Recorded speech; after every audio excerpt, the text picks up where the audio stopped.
રશિયાના રાજવી નિકોલસ નામ ભક્તો બહુ આમ સિસ્ટમેટિક ને બહુ માનતા, શિસ્તતાને બહુ માનતા. એકવાર રાત્રે તપાસ કરવા માટે નીકળ્યા કે બધા સિસ્ટમમાં તો રહે છે ને, એમાં એક સૈનિક સિપાઈ બિચારો વિચારમાં ઊંડો ઉતરી ગયેલો. ઘટના એવી ઘટેલી, માથે દેવું બહુ થઈ ગયેલું, એ કેમ ભરીશ, ચિંતામાં ડૂબેલો હતો. વિચાર કરતો હતો કે કેટલું દેવું છે, જરાક લિસ્ટ તો કરો. આખું લિસ્ટ કર્યું અને લિસ્ટ નો સરવાળો માંડ્યો તો એમ થયું કે જિંદગી તૂટી મરું તોય દેવું નહીં દેવાય. એ ટેન્શન બેઠો હતો અને ટેન્શનમાં બિચારા અઠવાડિયે ઊંઘ નહોતી અને જલ્લો આવી ગયો.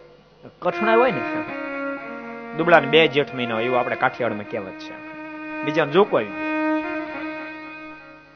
નિકોલસ એ વખતે ત્યાં હાજર થયા, રાજવી. નિકોલસે આ દ્રશ્ય જોયું, ઘડીક મગજ ખાટો થઈ ગયો. સિપાઈ ઊંઘે તો રાજની દિશા શું થાય? સિપાઈ ઊંઘતો તેની પાસે આવે તો એની પાસે કાગળ પડ્યો હતો. કાગળ હાથમાં લીધો અને એ કાગળનો હિસાબ તો કર્યો, પણ છેલ્લે એનાથી લખાઈ ગયું આને કોણ ચૂકવશે. છેલ્લે લખાઈ ગયું આને કોણ ચૂકવશે. આખી જિંદગી મજૂરી કરો તો ચૂકવા એમ તો છે નહીં. નિકોલસે હાથમાં પત્ર લીધો, વાંચ્યો અને પત્ર વાંચી નીચે આને કોણ ચૂકવશે શબ્દો તે નીચે નિકોલસ લખી નાખ્યો.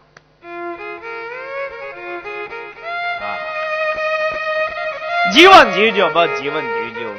જીવન ઉભું રહેશે ભક્તો, વાત નહીં ઉભે રહે, યાદ રાખજો, જીવન ઉભું રહેશે. અને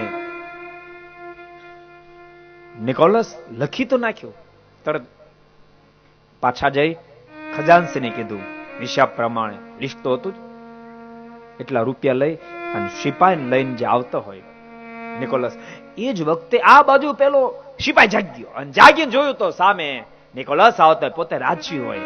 ધ્રુજી ઉઠ્યો, આહા ગજબ થઈ, આ મને ઊંઘતા ભાળી ગયા છે, માટે મારા ભૂકા જ નીકળી જશે.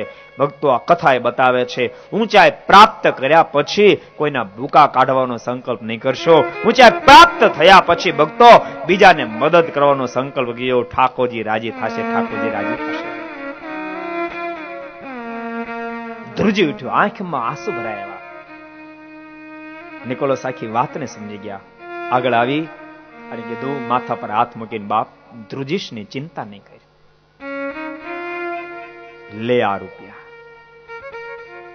ત્યાં એ સિપાહીની દ્રષ્ટિ પત્ર ઉપર પડી અને પત્ર છેલ્લું સેન્ટેન્સ વાંચ્યું, આને કોણ ચૂકવશે. નીચે નિકોલસ લખ્યું હોય. સિપાહી ઉભો થઈ ગયો અને નિકોલસના પગ પકડી નાનું બાળક રડી પડ્યો. તમે મારા તારણહાર છો, તારણહાર છો.